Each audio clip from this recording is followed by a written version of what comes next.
Magandang umaga, Luzon, Visayas, at Mindanao. Andito na po tayo pamagatid ng balita.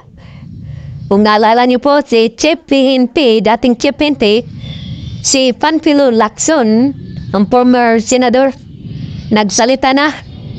At bago yan, kung ikaw ay bago pa lang sa aking YouTube channel, huwag kalimutan na mag-like and share at pindutin ang notification bell para updated po tayo sa mga panibagong balita. Ayan po mga kabayan, nagsalita na si former Senador Panfilo Lacson or dating Chief PNP. Nagsalita na at binabati niya ang mga PNP na hindi sumang-ayon na mabigyan ng amnestiya or pistok. Dahil naalala niyo po mga kabayan, noong December 25 ay nasagupa ng ating militar ang mga terorista, komunista. Ito po mga CPP-NP. Alam niyo po mga kabayan na kung bakit na ayaw ni BP Inday Sara, dahil alam niya na pagbibigyan ng amnestiya or itong pistok ang mga makaliwang grupo, mas lalo silang lumalakas, anak ng titingo. Alam niyo mga kabayan, na kahit na hindi magkalyado sila ni former Senador Panfilo Lacson at si Duterte, si dating Pangulong Duterte, pero na-appreciate ni dating Chief PNP o Senador, former Senador Panfilo Lacson ang ginawa ni dating PRD na huwag bigyan ng amnestiya or pistok, dahil alam ni Panfilo Lacson na ilan na nagdaan ng mga presidente na lagi binibigyan ng pistok, mas lalong lumalakas. Ito pong CPP-NP, ito pong mga terorista at komunista.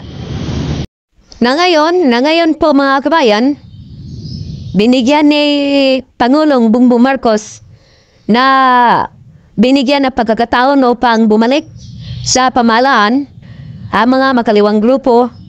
Ayon, December 24, nagkaroon ng sagupan. Mas lalo po sila lumalakas. Alam niyo po yun mga kabayan.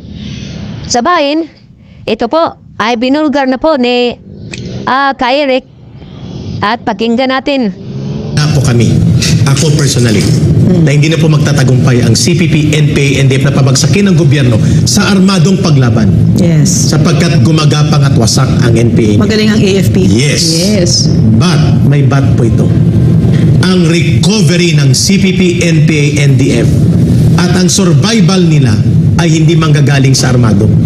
Manggagaling po sa urban centers. Yeah. Sa schools, universities, sa kongreso, sa gobyerno, sa mga komunidad, sa urban centers, kung saan hindi po pwedeng direktang pumapil frontally ang AFP. At ito ngayon ang napakadelikado sapagkat nakikita na namin ang hugis ng kanilang game plan. Recover the NPA from the urban centers. How? Use Congress, use government, make alliances that the way they're doing now in Congress. Tayo. Patahimikin Number one yan. Number one yan. Sapagkat first time nila magkaroon ng solid counter-information na lumalaban sa kanila na napipigilan ang kanilang recruitment. Kaya kami very passionate sapagkat we want to completely defeat the CPP, NPA, NDF. But for that to happen, it will no longer be from the AFP.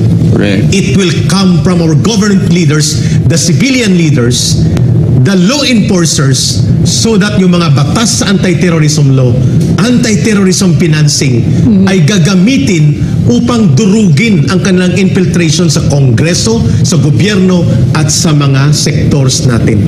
Kung hindi po mangyayari yan, at reverse ang mangyayari ay iba, delikado po na marirecover nila ang NPA muli. So the battlefront now, the last battlefront is to defeat the CPP, NPA, NDF sa urban centers, sa infiltration at sa finance and bureaucracy infiltration including Congress. Kaya gusto nilang i-take out ang SMNI. Naku po, napakadelikado ito nga plano ng CPP-NP. Ang kanilang tinatarget yung mga coastal area na kung saan ay kaya nila na makapag-recruit ng mga kabataan at mas lalo silang lumalakas. Lalo na andyan yung tatlo na sa Senado. Nako, anak ka ng titing oh.